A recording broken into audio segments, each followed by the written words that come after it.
before we get started and get in the creek, I want to give a little more deeper review of this R299 Powerstation by Ruko.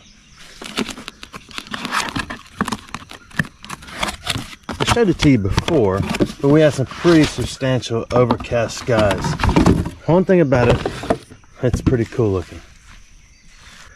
It has multiple outputs and inputs. It has the pure sine wave at 110 to 60 hertz or 330 watts, which is pretty good for such a small unit. A DC output has two of those, 12 volts to 10 amps, which is pretty good. It has USB A and the USB C, as you can see right here. Oh, there's the AC output right there. It has a wireless charger at 10 amps. That's on top, of course. That's where you can just sit your phone. Operating temp of 14 to 104 degrees. That's an emergency light. I need to find it some shade. I will put it between the charger.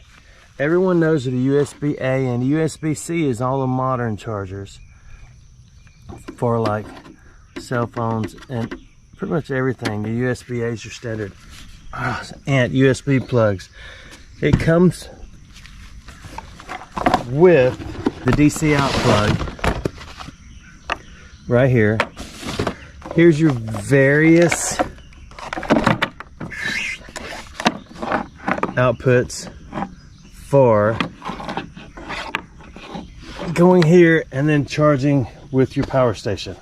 The cool thing about it is the different assorted plugs that come with the solar panel. You can charge this with your DC input or your PV input at 12 to 26 volts. They're both the same, 12 to 26 volts, so this should charge just as fast. If we do this, I got it pointed straight up now because the sun will be right over us in about an hour. It's still at 73, but we haven't gone anywhere yet. It's up taking into 50 watts now, power in. Do you see that? That's pretty impressive, and it's at a stable, continual 50 input, so that is really good. So now let's go to the shade and see what all this thing will do. I charge a substantial amount of GoPro batteries, a substantial amount of flashlights, but what I want to know is, does it charge all these things at once? We've fully charged it with solar panel. So I'm going to charge a jump starter, or at least see if it will do the jump starter, the phone, GoPro batteries, a flashlight, a phone. Okay, we're ready? Let's see. On. Let's see what it kicks off. This lit up and is charging. This lit up and is charging. That battery's charged. That one is not. And this is charging. Phone just made it sound. Did you hear it? So everything's working. You saw it run a fan. It'll do it all. It has emergency lights too. So USB's out is using 15 watts. I use these things. I use this one more than any of them. I've got a couple, but this one is small and portable and light, and I don't need a lot more than 280 something watts. It's a 330. Do the AC output now. This light should come on if you can see it. We'll go here. See, it's not on now.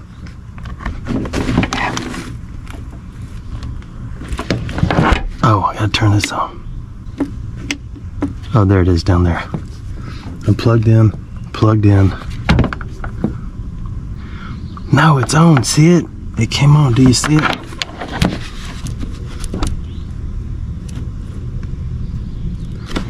So it's charging all this at once. Still my phone? So it's useful, and it is an inexpensive one, and you throw in the solar panels a little bit more, but it can do everything you need to do. It's still at 100%.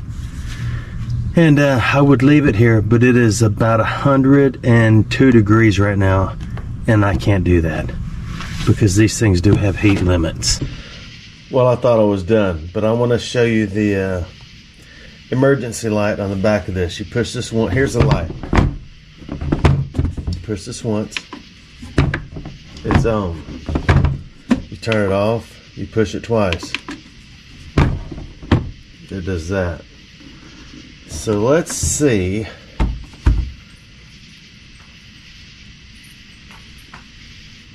So here's the light. It is pretty bright. So let's say you're stranded on the side of the road.